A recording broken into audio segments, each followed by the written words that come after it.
Welcome to the DOGE Diaries, diving deep into government efficiency. So, Musk and Ramaswamy are heading to Capitol Hill next week. Big meeting with House Republicans. It's on like December 5th. Yeah, I saw that. A save the date from Speaker Johnson himself. Apparently they're going to discuss major reform ideas. You know, the usual. Regulatory rescissions, administrative reductions, cost savings, limited government, blah, blah, blah. Sounds promising though, right? I mean, finally some action on cutting government waste. Color me skeptical. It's all talk until something actually happens. Remember Trump's first term? Lots of talk about deregulation, not a ton of action. But this time is different. They've got DOGE, a whole department dedicated to it. Right? A department. That isn't actually a department. It's an advisory commission, outside the government. No real teeth. But they have Musk and Ramaswamy. They're like disruptors. Disruptors? Or just figureheads? What actual power do they have to change anything? They need Congress to pass legislation. Well, they're working with Congress, didn't you see?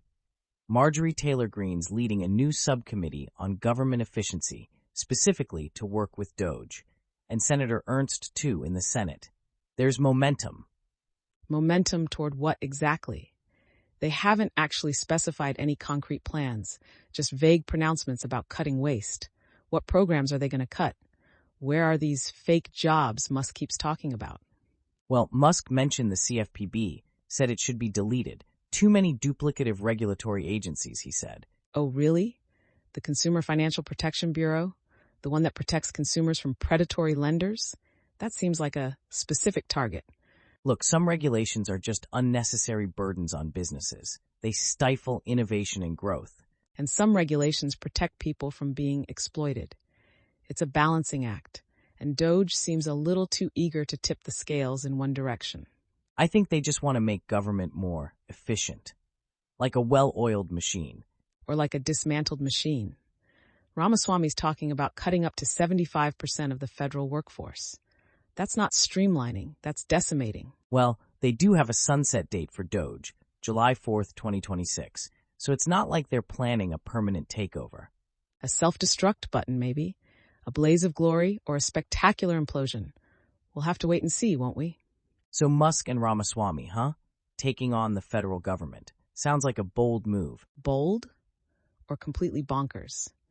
I mean, a Department of Government Efficiency that isn't even a real department. It's an advisory commission, outside the government. It's like a book club for billionaires. Well, they've got Speaker Johnson on board. Big meeting next week with House Republicans. Oh yeah, to discuss what exactly?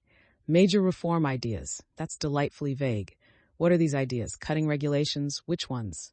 They mentioned regulatory rescissions, administrative reductions, cost savings. Right, buzzwords. Everyone loves cost savings, but where are these savings going to come from?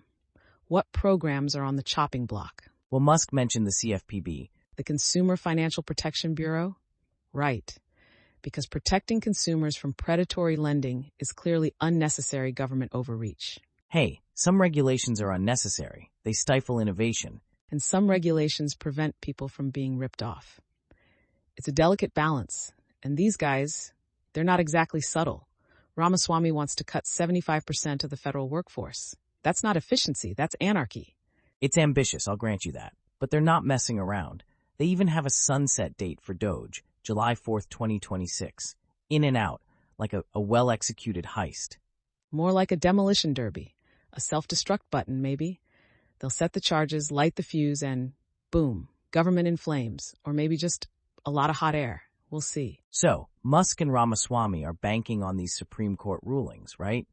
Think it'll give them a free pass to shred regulations? That's what they think. They're pointing to West Virginia v. EPA and Loper Bright, claiming these decisions will make it easier to dismantle regulations. But legal experts are saying they've completely misread the room. These rulings might actually make it harder to overturn existing rules. Oh, really? How so? Well, Loper Bright, for example, means courts will now scrutinize regulatory moves more closely. Less deference to agencies, more hoops to jump through. So more oversight, basically. Exactly. And the West Virginia case limits agencies' power to tackle big issues unless Congress explicitly grants them that authority. So, Musk and Ramaswamy's argument that these rulings will help them It's kind of backwards then. Pretty much. They're saying these cases suggest tons of regulations exceed Congress's granted authority. But overturning those regulations might now be more difficult, not less, because of these very rulings. precisely. It's ironic, really. They think they have a mandate to deregulate, but the legal landscape might have just gotten a whole lot tougher. They also keep invoking the name of Russ Vought as if he were some secret weapon. Russ Vought, who's that again? The OMB guy? Yeah, the supposed most important person in Washington that no one knows, according to Mulvaney. As if he has some magic wand to make regulations disappear. Right, but even if he could wave that wand, should he?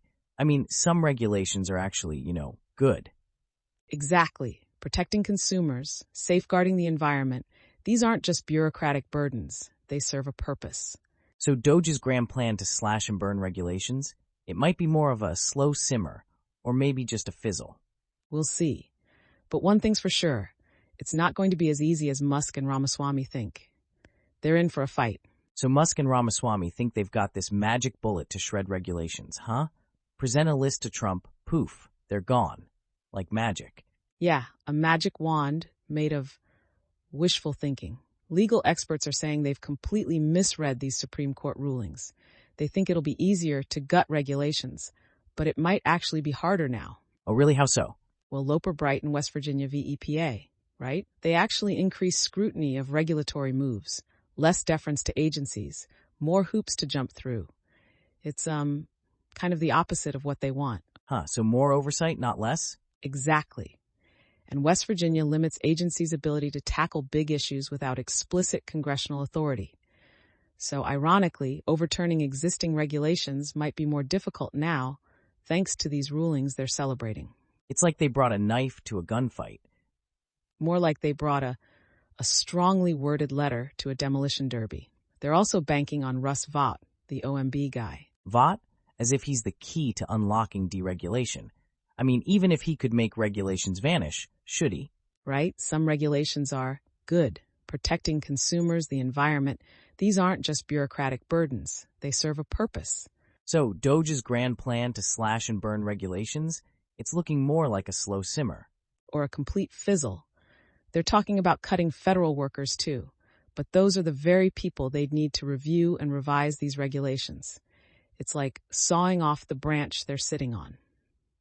So, Musk and Ramaswamy's DOGE, it's not actually a government department, right? It's like a superpowered book club for billionaires outside the government advising on efficiency. Exactly, an advisory commission. No real power. They can suggest all they want, but Congress still holds the purse strings. They need Congress to actually do something. But they are working with Congress, though. Marjorie Taylor Greene, Senator Ernst, they're on board, heading up these new committees specifically to work with DOGE. There's momentum, right? Momentum toward what exactly? Vague pronouncements about cutting waste don't mean much. What waste? Which programs are they cutting? Be specific. Well, Musk mentioned consolidating hundreds of agencies into less than 100. Streamlining, he calls it. Less bureaucracy, more efficiency. Streamlining? Or just chaos? Imagine the logistical nightmare of merging, say, the Department of Education with the National Park Service.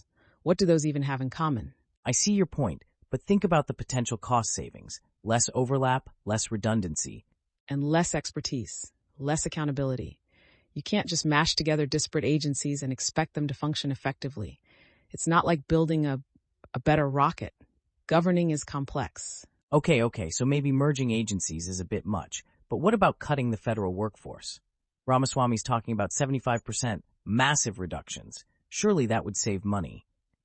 And cripple the government's ability to function. Who's going to process those Social Security checks? Who's going to enforce environmental regulations? Who is going to review and revise regulations? The very people they're firing. It's self-sabotage. It's like sawing off the branch they're sitting on. Well, they do have a sunset date, July 4th, 2026. In and out, a fixed timeline at least, not a permanent takeover. More like a demolition derby, a controlled implosion maybe. Light the fuse and boom, government in flames, or maybe just a lot of hot air and a few strongly worded memos. We'll see. They think consolidating 400 agencies to under 100 will magically improve efficiency. It's like trying to make a car go faster by removing the engine. So Musk and Ramaswamy's DOGE, this Department of Government Efficiency, it's not actually a government department, is it? Nope, it's an advisory commission, outside the government, like a think tank or a superpowered book club for billionaires, advising on efficiency. Exactly. They can suggest all they want, but Congress still holds the purse strings. And these guys, they seem to have a pretty simplistic view of how government actually works. Well, they are working with Congress, right? Marjorie Taylor Greene, Senator Ernst, they're heading up these new committees to work with DOGE. Committees, yes, but committees don't equal action. And let's be real, these particular members of Congress, they're not exactly known for their nuanced approach to governance. Okay, but there's momentum though, right? They're talking about major reforms, regulatory rescissions, administrative reductions, cost savings. Buzzwords. Everyone loves cost savings, but where are these savings going to come from? What programs are on the chopping block? Musk mentioned consolidating agencies, streamlining from over 400 down to less than 100, less bureaucracy, more efficiency. Streamlining, or just chaos. Imagine merging the Department of Education with, I don't know, the National Park Service. What do those even have in common? It's not like building a rocket. Governing is complex. Okay, so maybe merging agencies is a bit much. What about cutting the federal workforce? Ramaswamy's talking about 75%. Massive reductions. And who's going to do the work? Who will review and revise existing regulations if he fires everyone? It's self-sabotage. It's like sawing off the branch they're sitting on. They're talking about leveraging AI and technology to automate things. Right. Automate governing? That's a bold idea, to say the least. There's this thing called nuance, human judgment. It's kind of important in government. I see your point. So DOGE's grand plan to slash and burn regulations, it might be more of a slow simmer. Or a complete fizzle. Remember, this whole thing has a sunset date, July 4th, 2026. In and out, like a badly planned fireworks display. A lot of sizzle, maybe not much bang. And frankly, I'm not convinced they fully grasp the complexities of what they're trying to do. It's early days, I guess. We'll see. Thanks for joining us on the DOGE Diaries, everyone. Catch you next time. And remember, stay informed, stay engaged, and always question the hype. Goodbye. See ya.